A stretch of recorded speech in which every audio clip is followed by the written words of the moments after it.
Hello everybody. This is my review of the Szymon Chlebowski Feder. Now I'd never actually seen one of these except in a photo that he's got out there until I met Szymon at Swordfish, and he agreed to sponsor Effectual New York. So before the event I got the box and I opened it up, and my first impression was, holy shit, this is a nice Feder. And I mean, look at it, it's gorgeous. And I began to wonder, why doesn't everyone in HEMA have one of these things? I mean, these are great. Now, before I got one of these, my favorite Feder, and the one that I used all the time, was Arms & Armor Fechterspiel or Fechtbook. This is a Fechterspiel. I also have a Fechtbook. The Fechtbook's a little stiffer, heavier. These are great swords. They've got a nice compression hilt so that, when they loosen up, you tighten them down and they're tight again. Some people think that's weak, but this is from 2007. It's been a tournament loaner. It's gone through hell and it's still here. I've got another one of these from like 2008, and it's still going strong. What I like about this is that it feels very sword-like, and I mean that dynamically when you're swinging it around, not just when you hold it. A lot of Feders don't. A lot of Feders feel, very handle heavy, like there's nothing substantial in the blade, and they feel artificially light and all that kind of stuff, and I just don't care for that. It's got to feel like a sword, and this feels like a sword, probably even more so than that. It's got a lot of blade presence. I mean, it feels powerful. It's not heavy. It's the standard weight, I believe, is 3.5 pounds, just under 3.5 pounds, which is kind of light for Feders these days. It feels great. The balance is about what is that, 2.5, 3 inches, something like. I think I measured one of these at 2.7. So that's really good. It's light, it's agile, it's quick. Now I like this for several reasons, and one of them being that it feels sword-like. But another one is because of this monstrously thick edge. Now let me show you that. Okay, so this is at the weak, and this is it looks to me like it's 2 or 3 times as thick, and here at the strong, I mean that's thick. Okay. And it's a very interesting design. The sword is basically like one giant fuller, and where on a normal sword the fuller would end, that's where you've got the edge, so where it thickens up. So in this way you could have these monstrously thick edges, but the Feder is not overly heavy, or I mean it's not heavy at all. It's very agile. I like this schilt. It looks cool. I don't know what the reason for the shape is.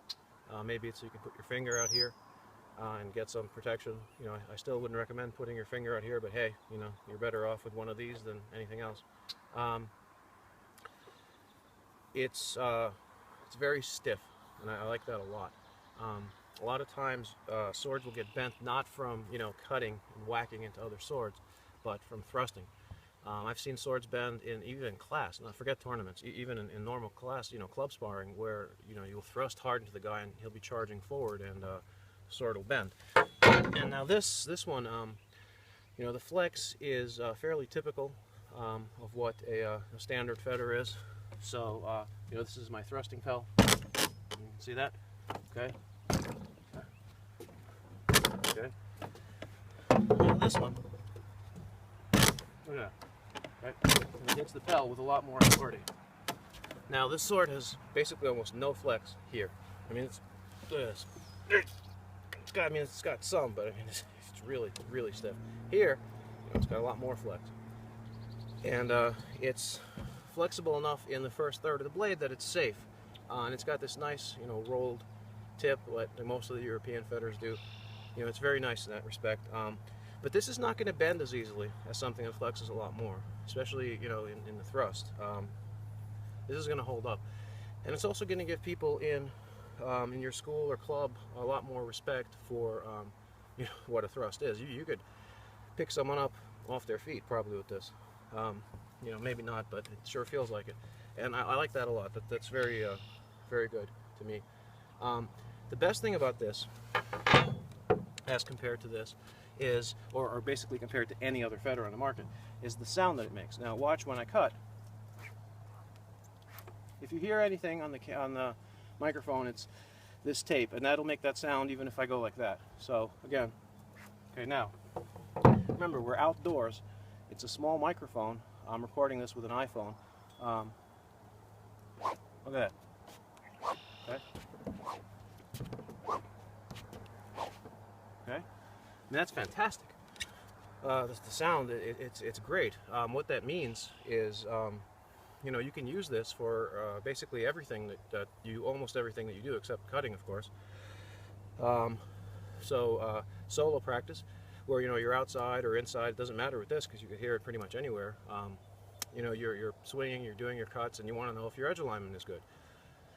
Because if you're swinging and your edge alignment's bad and you don't know it and you keep doing it, you're going to be teaching your body how to swing with, you know, poor mechanics, how to swing with, you know, incorrect grip of the sword, incorrect alignment, you know, wrong position of the hands, and you don't want to enforce that when you don't have to. So if you're going to practice with a Feder, you want this, okay? There's nothing else like this. There's some Feders that are louder than others. There's some Feders that let, you know, people next to you hear it, but not you. There's all kinds of things. This is loud. You hear it, people next to you hear it, people next to them hear it. It's fantastic. You know, this is great for club fencing because it's going to hold up. You can use this for years probably. Now because these are new, we just got these. I can't tell you like with any certainty how well they're going to hold up, but based on other Chlebowski swords, I can tell you that these are tanks. I've got a Chlebowski blunt, which is they're not that popular here. They use them in Europe a lot. It's like a real, like a normal sword with blunted edges. So it's not like really blunt. And it's, you know, it's shaped like a sword, and it's got the rolled tip for safety. But, you know, it behaves more like an actual sword than a Feder, which is good. But, you know, they're not as safe because the edges are really narrow. But the one I have, I won it in Mexico. Was it last August? So it's almost a year, and it's held up fantastically. And remember I told you that my favorite part of this was that you could tighten it down so that it never rattles. I hate rattly hilts. I've seen a lot of other Feders with rattly hilts. The Chlebowski that I got in Mexico, that survived a year of like total torture. It even survived an epic battle between Ott the Redneck and Josh the Destroyer at Short Point. I mean, that battle was crazy. They were sending pieces of steel like flying into people's faces. People were like ducking for cover, sparks flying everywhere. It was amazing. That sword came back bent, gouged. You know, I polished it up, straightened it up real easily with a little bit of heat. The one thing that never happened to it, the hilt never rattled, and it's still not rattling, even though we've continued to abuse it. My guess is that Szymon knows how to make a hilt that doesn't come loose, and that's fantastic. I can't stand a loose hilt, and without, you know, with a peened hilt like this, either I bang on it with a hammer and hope that does something, or I have to send it back to Szymon, which is expensive and time-consuming. So the fact that these things, you know, are solid and are going to stay solid, that's very important.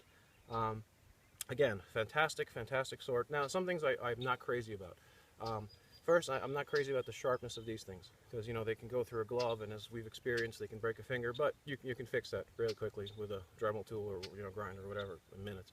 I'm not nuts about the cord hilt. That's kind of standard for European Feders. So, you know, that's not specific to Szymon.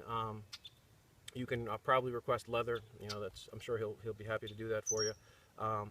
He customizes it extensively. Like, for example, you know, this is a standard size Feder. This is a smaller one that he made for someone in our group. This is mine.